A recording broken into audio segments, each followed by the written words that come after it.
a need we are permanent residents of Zimbabwe.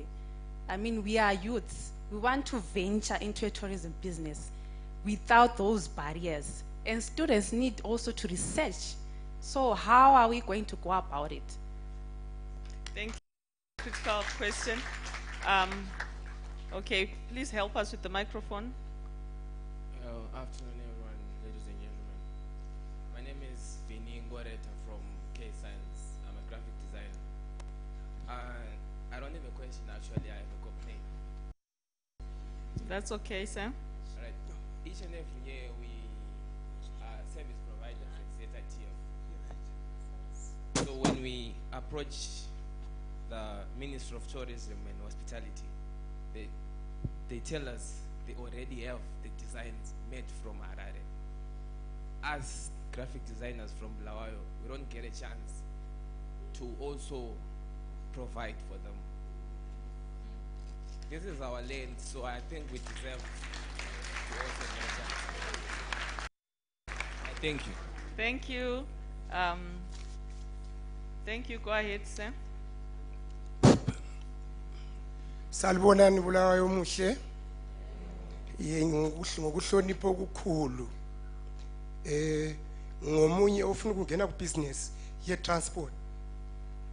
But ngiyehlulekile 2012 ngizama ukuthenga imoto ngisehluleka ngizeka izuza kathesi ngifuna ukuthi ngene nami ku business iproblem ekhona ngathi kumama we customs angithi kuba very difficult to buy a car from South Africa sikhamba siyathenga imota first ngathenga imota yaphonga uma kuphele town ngazama futhi kwelinye igarage ngathenga imota I've lost anzange ngizuze even cent from that ngangena la emapoliseni ngangena ngapi akula lutho olube khona kuze kube la kathesi so besizama ukuthi at least lisenzele lula ukuthi nxa singena ku business angithi kube lula sikwanisa ukuthi sithenge imota eduzana esikhona ukuthi lathi ungafa uhamba uyethenga ama parts sensithi kubaba umeya baba meya emagaragini lapha kuma castles kunengo okwenzakalayo and if you follow you'll be surprised asoze ngikhuluma kunengi ngiyabonga. Thank you. I see you. I don't know if anyone else got a microphone. Yes, sir. Before I come to the mayor, you don't have the microphone anymore. Okay, your worship. Okay, thank you, Nyabonga, Madam Program Director. But perhaps before I respond to the gentleman that has thrown observation to me, let me just say to those that are in the hospitality industry, I think there is a complaint, and the complaint is that I'm talking about Bulawayo. There is very little activity, very little activity. You offer accommodation, fine, but when that tourist or those tourists wake up, what do they do? I think it is important that together you make a package of activities that will keep them occupied. I am saying this because I was challenged the previous Saturday by a billionaire. He says, Mayor, keep me interested in Bulawayo for 2 hours. And I didn't know how to do it. I have money to spend. Where do I go? At gallery, 30 minutes. What's this museum? Perhaps 1 hour. What are the activities? They could be there, but perhaps they are not properly marketed and people don't know about them. So I think it's activity, activity, activity. They must sleep, but when they wake up, they need something to do. Game drives and so on. And I also want to say that many people travel with their children, and it is important to me as a parent to entertain my child. If you are taking them to the Matopos, you are entertaining the adult who has an appreciation of history and what happened in the past. If you're taking them to the old Bulawayo site, you are entertaining adults. What is there for their children? Because this one says, my children are fretting in the car. They are asking, why are we still in Bulawayo? The jet is parked at the airport and he can fly to any other destination. He has money to spend, but there is nowhere to spend that money. And I think that is a challenge that all those that are in the hospitality tourism industry must take. Please package activities as well. It's okay. Oh, by the way, there was a complaint. The billionaire put up for the night at one exclusive lodge, and his complaint was there was no air conditioning in the master bedroom. You know who you are. You entertained a billionaire recently. Aircon in the master bedroom. These are some household housekeeping things that you need to attend to. Well, I have not visited these castles, so I do not know what is going on in there. I would really be grateful if the gentleman who has observed things happening in the castles, I've never been in. What is it really that is problematic there? Perhaps you can drop a note to my office to say, so that perhaps we can attend to it. Because sometimes we just do not know. Thank you. Thank you. Thank you so much. Okay, please go ahead if you have the microphone. My name is Freddie Roof from Hono Park Lodge. That the billionaire didn't stay, I would have sold him the lodge probably. But anyway, that lady down there came up with the idea about health, tourism, and so on, and a number of other ideas, which I think it's great. But I just can agree with the lady down there about how it is to open a business in Zimbabwe. My daughter is still trying since 2 years to get a business license. 2 years. In Rwanda, it takes 6 hours. Less than in Switzerland or Singapore. That's the one thing. The other thing is, it was very nice to see these graphs and statistics and whatever. And I'm sure the president likes to see them. That's what he wants to see. But we're not living in 2030. You know, there were plans up to 2030. Maybe I'm not even alive then. But we're living in February 2018. And I think before we go to all these visions and so on, we have to resolve the problems which we have now. Now, I might bore you up there, but we on the ground here, we battle, for example, with Airbnb. I was this morning in the website Airbnb. There are 159 establishments in Bulawayo which advertise on this Airbnb. How many are licensed? I'm sure least of them are licensed. We can't compete with them. They charge for arguably very nice rooms, $40, $50. But honest people, we who are registered, we pay a year 13 different government departments, and we pay through our nose. We can't compete with that.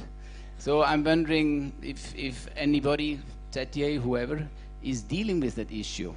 It's like the illegal taxis, the normal taxis, the license taxis, they can't compete with them. And it's exactly with our lodges and hotels, we can't compete with the illegal ones. And now the last thing, I came from Joburg back the other day. When the airplane parked, we were waiting for 20 minutes till we could leave the aeroplane. Why does it take 20 minutes for one aeroplane at the airport to get out? And I had a customer the other day, he was 70 minutes. He had 70 minutes to get out of the airport. nowhere in the world you have that long just to leave an airport. Usually, when you anywhere in the world, you pass immigration and customs, and then you wait at the conveyor belt till the luggage comes. Here it's vice versa. The luggage is since a long time there, and you're still filling in this and filling this, filling out this and that, and battling your time. And if we we spoke about the market, we spoke about Germany, France, America, and so on. If we want their money, we have to behave like them. We have to be a bit faster. Thank you, Mr. Go ahead, sir. Good afternoon. I acknowledge the protocol. Also, I observed the potholes when I was coming down here. I'm Bishop Kanye, Vice President of Zimbabwe Council of Churches. I'm not asking questions, but I'm putting two concerns at this workshop. First, to immigration. We are concerned about our old people when they are crossing some of these borders. They are left in the sun, they queue with others who are eligible, and some are sick. Please, can anybody, the immigration, to have this privilege of these old people, because we are also going there. You know, when you go to city council, they want to pay rates. You don't lie. They say citizens here, all this, no one worries, but we need that observation to be dealt with. Coming to hospitality industry.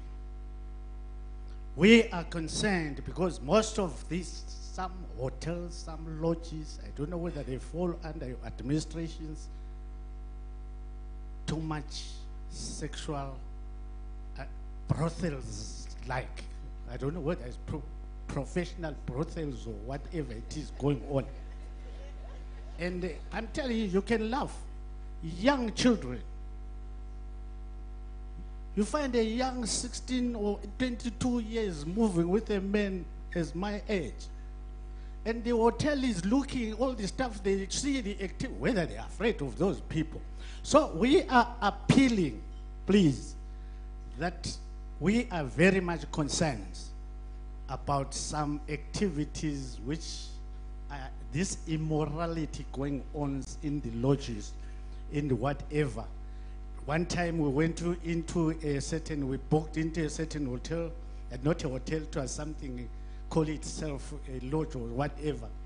They gave you a menu. They didn't know that we were pastors because we didn't have our clergy at that time. They accepted us. We were given good rooms. Then at the end of that menu is written, entertainment, bedroom entertainment. We asked this person, what exactly are you saying about bedroom entertainment? I know you know what to say. He said, no, we don't qualify. Thank you. Thank you, Bishop Kanye. I think from the hands that were up, I think it's the last hand, and then we will respond. Good afternoon, ladies and gentlemen. Asingacaci egcekeni ngizakusa umbuzo wami futhi ku Mrs. Chuma. Let us not okay. Mina ngingu Mrs. Tima Hlangu. Asingacacini egcekeni. Maya sikhuluma nge-infrastructure.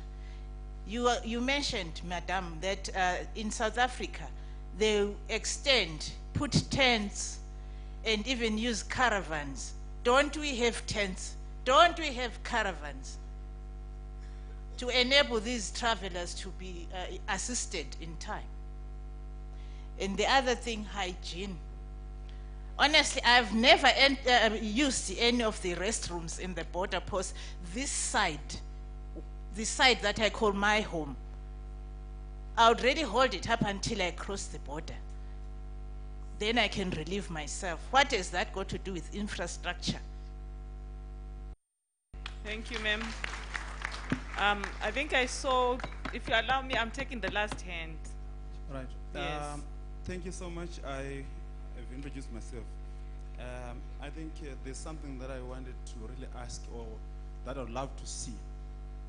As a sector, I think we are all aware that we are a contributor to climate change. You know that?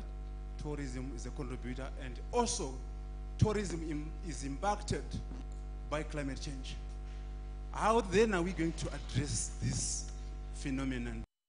All what we are saying, be it air transport, right, or what are we doing in order for us to adapt and to mitigate as a sector, because this is very important.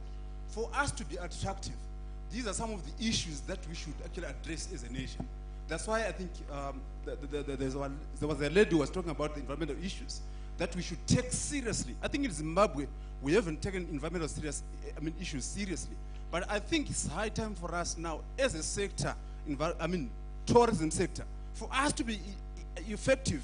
I think we really need to address or to incorporate climate change issues, because these changes, weather changes, they affect even tourist destinations. Changing patterns, even accommodation, we are also contributing. So how then are we going to actually address this phenomenon, the new scourge called climate change? I think we really need to assist, to work around that issue as a sector. Thank you. Thank you, ladies and gentlemen. I'll allow our panelists to respond. I'm sure you will take up the issues that affect you, issues of pricing, ease of doing business in various areas, transit tourists, access to information for ZTA, and use of local business people, graphic designs. I'll start with Mr. Chidzidzi.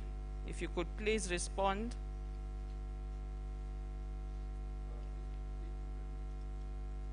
Thank you very much, Madam. I don't want to get into the temptation of making another presentation because the issues were quite a mouthful.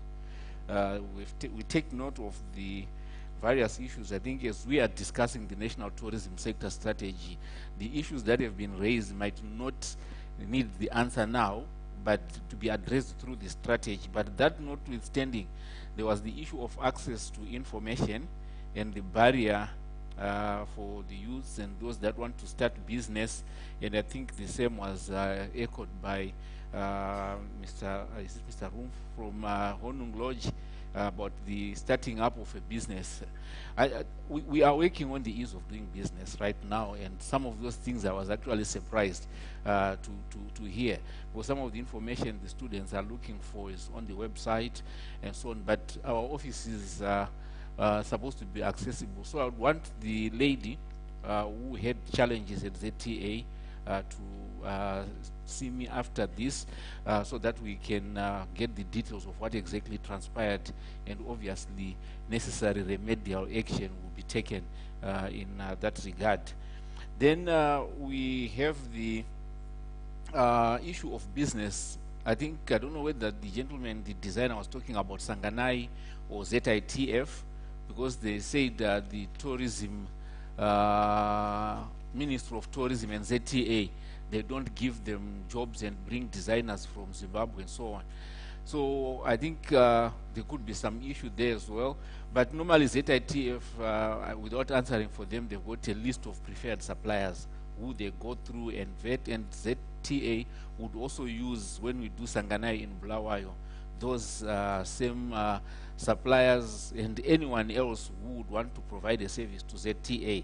But ZTA is but one stand out of several hundreds of stands at Sanganai, and each business and exhibitor, they actually choose their own designer and their own person. It's competitive. So if one is talking about ZTA stand and Ministry of Tourism stand and the designs, but when you now go to cars, immigration and so on, as the organizers of that big event, we don't really dictate or match the service provider and the exhibitor, except in instances where we are requested, like from our foreign exhibitors who might not want to go through the navigation process here. That's where we can give them maybe 3, 4, 5 names of designers, but that happens only once in a while.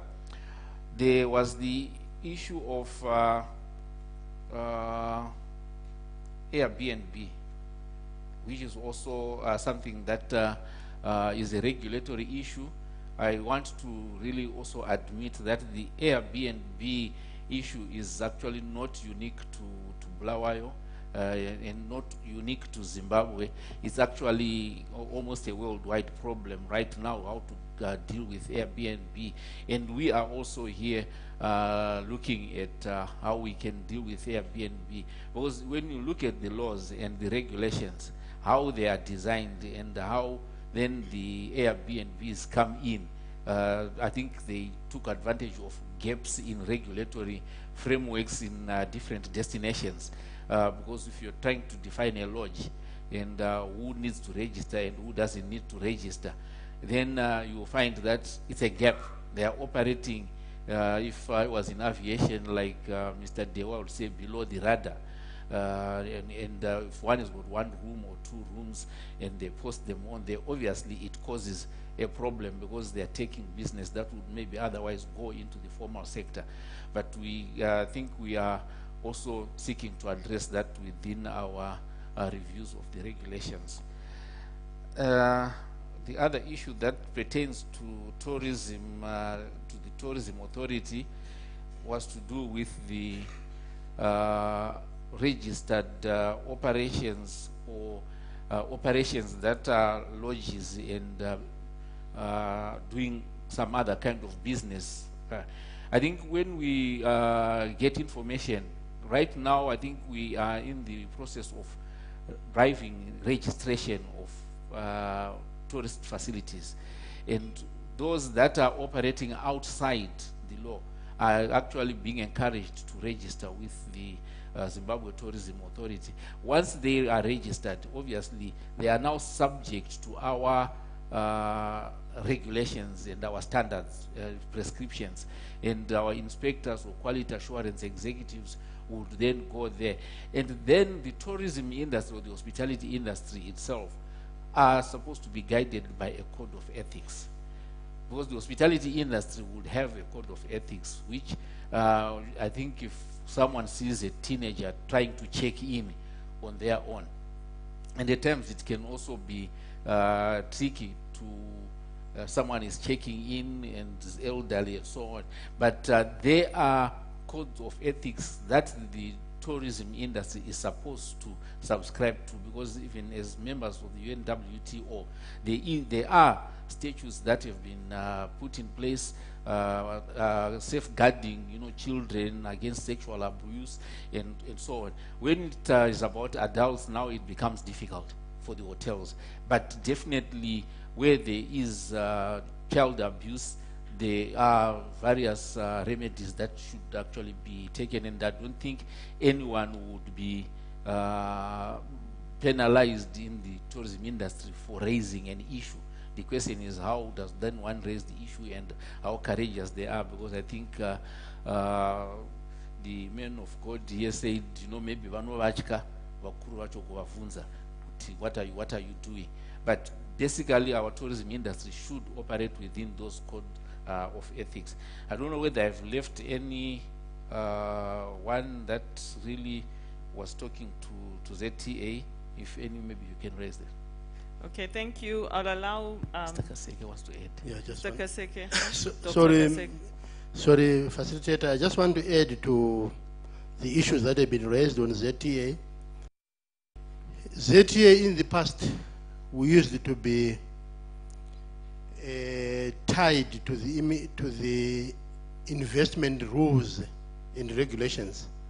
So anyone who wanted to do business in the tourism sector, we had to look at the relationship between the business, ourselves, and ZIA for investment compliance.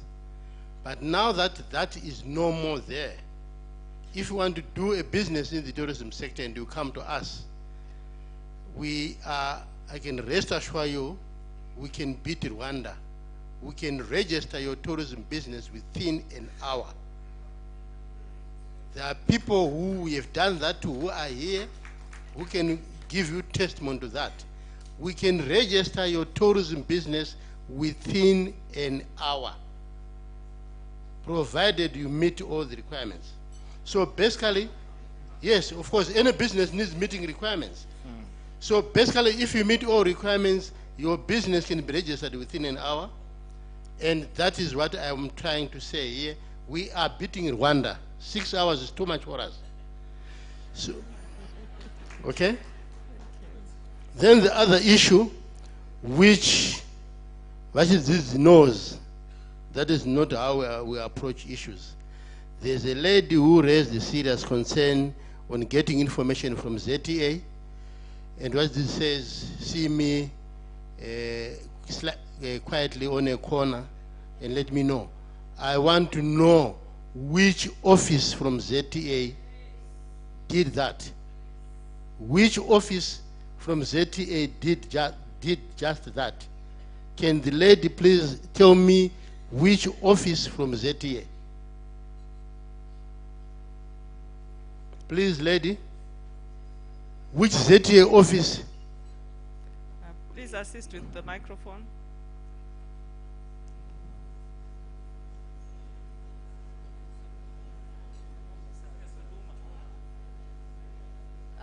Thank you so much, sir, for giving me this opportunity. But may I kindly request that I see you. So you are like Jizizi, so you can see Mr. Jizizi.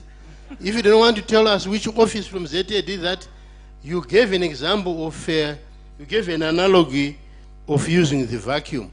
We wanted to use the vacuum on that office. Yes. So if you don't want to tell us and you want to agree with Mr. Jizizi, so you don't have to see me. See Mr. Jizizi. Yes. Thank you. Sir. Thank you. I will allow Mrs. Chuma to respond, please. Thank you. We give preference to the elderly, the sick, pregnant women, mothers with young children, also people carrying dead bodies. If you are in any of those categories, you need not queue. Sometimes it's just that you are not aware that you can walk up to the front, ask for help. Okay. Then going back to the lady, when I talk about infrastructure, I'm sure you will appreciate that as the Department of Immigration, we are not the custodians of the infrastructure or the ports. For example, if we provide a service at the airport, we simply go into the airport to provide a service. But another agency, like CAS, is responsible for the infrastructure at the airport.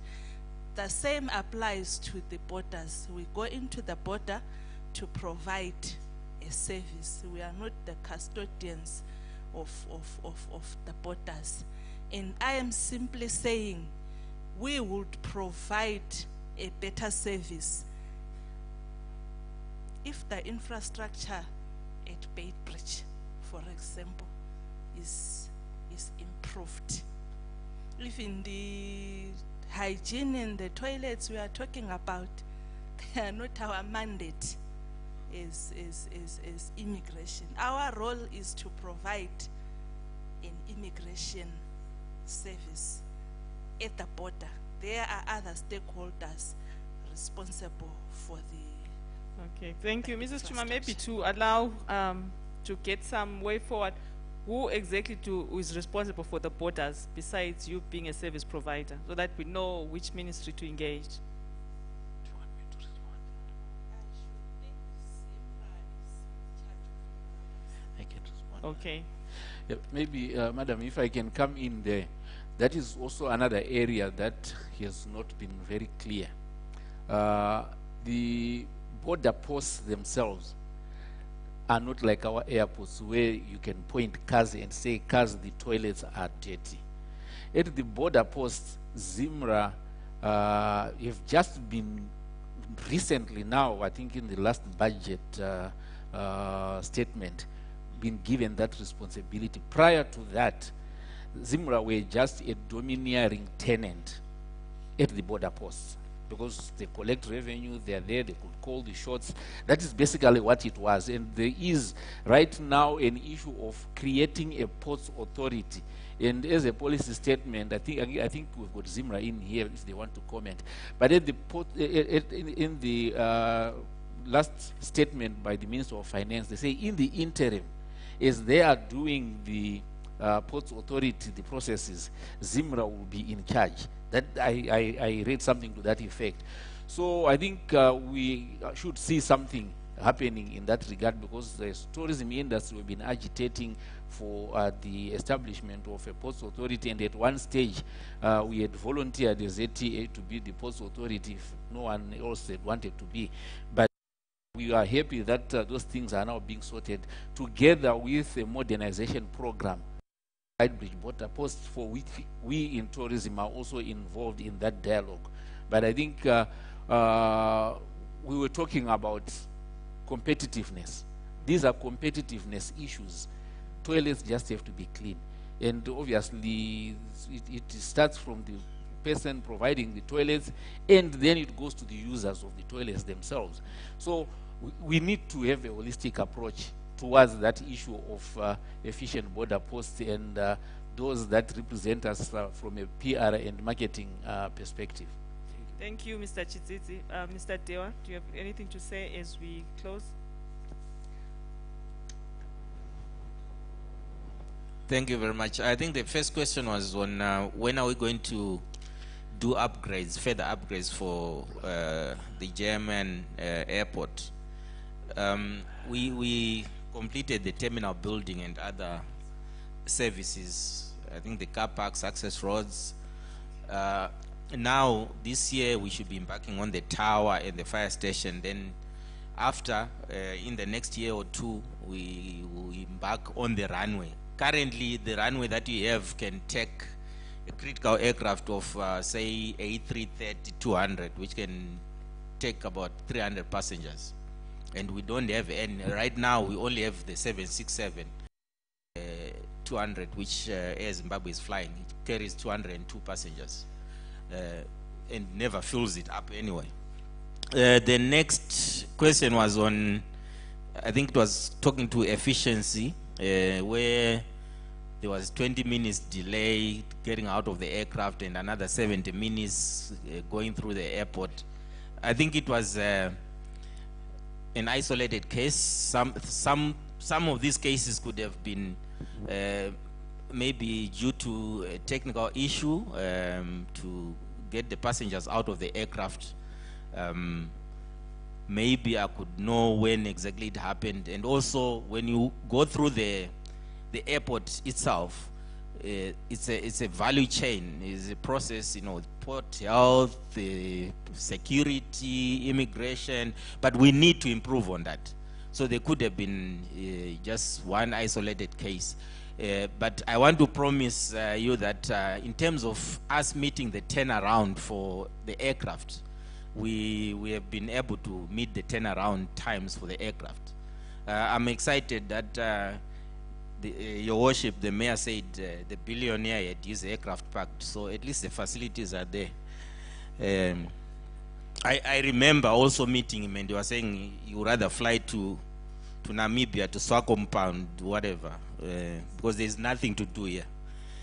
There's a gentleman who spoke about the climate change. Us in aviation have come up with what we call the air transport environmental policy. Obviously, it starts with the emissions, and we're stopping aircraft that are 20 years and beyond, that are commercial. For those that are non-commercial or private aircraft, you can still operate it. But the commercial that carry passengers, if it's 20 years and beyond, it's no longer allowed to fly in the world. So it's part of this policy. Thank you very much.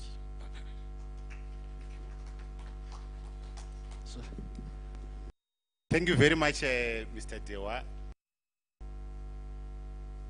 I think it now remains for me to thank you, Madam, and your team of facilitators for the session that we have had. A bit, we are lenient on this session because we really wanted you to cover the issue. And when we come back, we'll try to be a bit more lenient, but we are going to change tact so that at least we do not make sure that some of our presenters and some of the issues that we need to cover go uncovered at the end of the day. So I will really request just when we go for lunch, late lunch it is, that we might have 2 minutes for the presenters of the other sessions that we have not covered, just to remain behind for a short briefing, and then we proceed as such. And I'm reminded that lunch is provided for every one of us. Please, even if you are fasting today, just break your fast and join us for lunch. And I'm informed that we have 3 saving points, just to ensure that we can quickly get our lunch as much as possible. The VIPs, including the speakers, we can go to Loziba restaurant, and the journalists and the media are also encouraged to join that group, so that at least you can